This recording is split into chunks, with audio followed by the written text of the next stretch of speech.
Master Yi is one of the oldest champions in League of Legends. Most players were not around when AP Master Yi mid lane was the meta, and he could delete your entire health bar while you were unable to even see him. Lots of ability power made him heal a lot, and was just a straight up menace. He could teamfight, he could assassinate, he could kill everybody. He then got reworked into a more AD role, and it slowed down his early game quite a lot, but this was many years ago. After that, Master Yi was simply known as the pentakill champion, since getting a pentakill with him was easily achieved. I remember my first pent on Master Yi clearly, being ridiculously fed and nobody being able to deal with me. But how has the Low Elo Stomper, the Bronze Menace, the Silver Warrior gone from being the champion to abuse in Low Elo to simply being bad from Bronze to Diamond? Here's something you probably didn't know. Master Yi in Iron and Masters are the only two ranks where the champion is above 50% win rate. It's actually so bad that Yi drops from S tier to D tier as soon as he moves from Iron to Bronze. Anyone who's played League of Legends understands that the skill difference between Iron and Bronze is basically nothing. There should not be a big enough reason for this, but yet, here we are. So what has happened to Master Yi, and why is he no longer a good Low Elo champion? Well, there are multiple reasons. The first one is balance changes. Since the start of Season 10 to current day Season 13, on patch 13.19, Master Yi has received 6 buffs to his kit, and an abysmal 18 nerfs. Yeah, that's kinda insane. And that's not counting the hotfix buffs and the hotfix nerfs that came after his little mini rework. That's just overall nerfs. Overall, the champion has been hit really hard by Riot, and that automatically drops his win rate. He does not deal as much damage as before, he now has longer cooldowns and is squishier, so he performs worse versus meta junglers. Another reason is the current item and mythic system that thankfully is getting reworked in preseason next year. Master Yi wants to reach his power spike and start picking people off. That is the design of the champion. In past years, it would most likely be him buying Blade of the Ruin King as a first item, and then going into Rage Blade, and then going tankier stats. This would deal enough damage and make sure that he was tanky enough to survive the CC thrown at him. Nowadays, the entire item system is pretty fucked. Most Yi mains can't even name the best mythic on him. Bork as an item is nerfed and his power spike has been delayed by quite a lot. Most champions rush their mythic item and get a lot of gold value from it, but Master Yi can't really do that.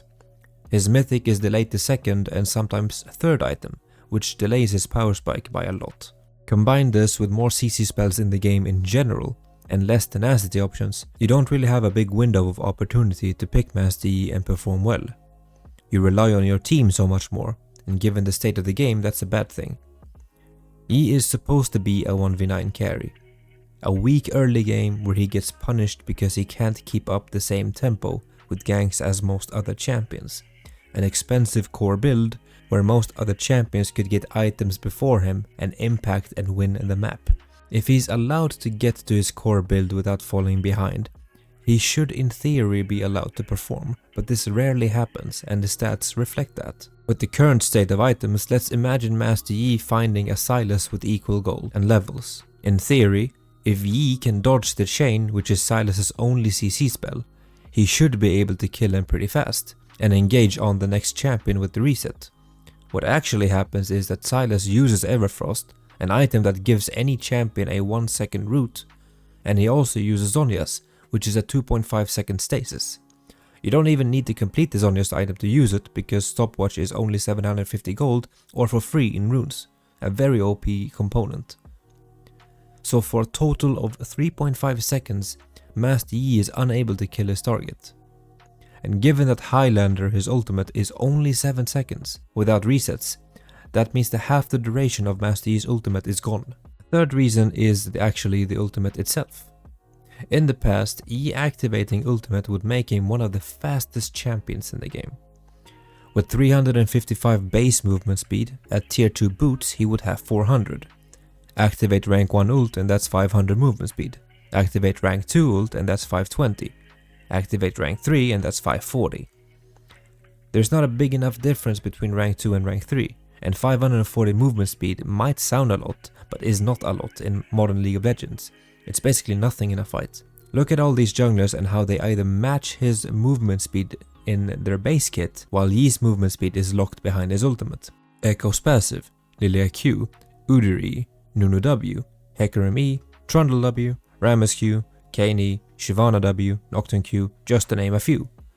There are plenty of times where you, the Master Yi, are chasing someone down and they are running away from you just as fast. Movement speed in general is a problem when everyone has access to large amounts of it. Picking the champion has become quite pointless. Other champions in this elo bracket do enough damage, has enough resources in their kit to help the team, and are more reliable than Master Yi. Nocturne, Lilia, Rammus dominate this elo bracket, and it's for a reason. 1, they are simpler to play, 2, they're more effective, and 3, they're not as vulnerable in the early game. Now, there are other reasons as well. Jungle changes, meta changes, item changes, and I can go on and on.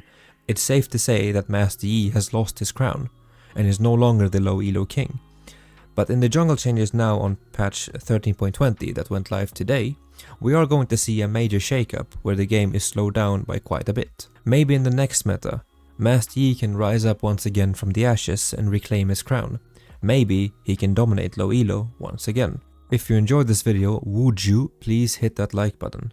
And if you want to see more League of Legends content, then consider subscribing to the channel, and I will see you next time. Goodbye.